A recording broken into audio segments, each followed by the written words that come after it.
আজকে যুব ছাত্র সমাজের নাম নিয়ে বিজেপি পার্টির কর্মী সমর্থক পার্টির ঝান্ডা বিভিন্নভাবে যেভাবে নবান্ন অভিযানে তেনারা ডাক দিয়েছিলেন এবং যেভাবে তেনারা সঙ্গে ইট পাথর নিয়ে গিয়ে যেভাবে পুলিশকে আক্রমণ করেছে তাতে পুলিশ আহত হয়েও এই পরিস্থিতিকে পুলিশ সামাল দিয়েছে। আমি ধন্যবাদ জানাই বাংলার পুলিশ প্রশাসনকে। পাশাপাশি যে সমস্ত যুব ছাত্রদের কথা বলা হয়েছিল তারা তো এই অভিযানে যোগদান করেননি, সেই সঙ্গে বাংলার সর্বদের মানুষও এর সঙ্গে ছিলেন না।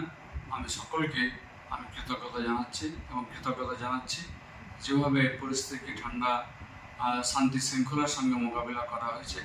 বাংলার মুখ্যমন্ত্রী মমতা ব্যানার্জিকেও আমি কৃতজ্ঞতা জানাচ্ছি। পাশাপাশি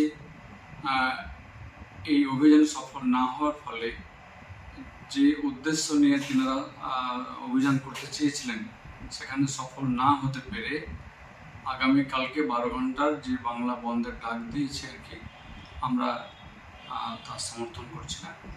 আমরা বাংলার মানুষের সর্বস্তরের শ্রমিক বা খেটে খাওয়া মানুষের যে তাদের যে অর্থনৈতিক ক্ষতিগ্রস্ত সেই দিকটাকে লক্ষ্য রেখে আমরা বলবো যে যেন সমস্ত সর্বস্তরের কাজকর্ম যেন খোলা থাকে, মানুষ যেন সে কাজ করার সুযোগ পায়, যেন তার আর্থসামাজিক দিক বজায় থাকে।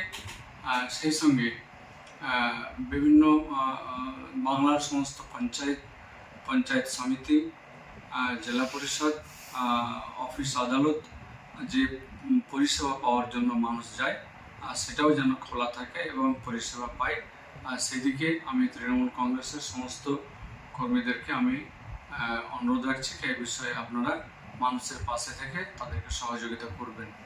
কোথাও অপ্রীতিকর কিছু ঘটনা দেখলে পুলিশ প্রশাসনকে জানাবেন এবং পুলিশ প্রশাসন নিশ্চিতভাবে এই অপ্রীতিকর গণ্ডগোলকে তা মোকাবিলা করবেন বা এটাকে শান্তিপূর্ণভাবে এটাকে সামাল দিয়ে অন্যান্য দিনের মতন সে কাজগুলো যেন মানুষ পায় সেদিকে লক্ষ্য রাখার জন্য আমি সকলের কাছে অনুরোধ রাখছি। পাশাপাশি যেভাবে আমাদের বাংলার মুখ্যমন্ত্রী আমাদের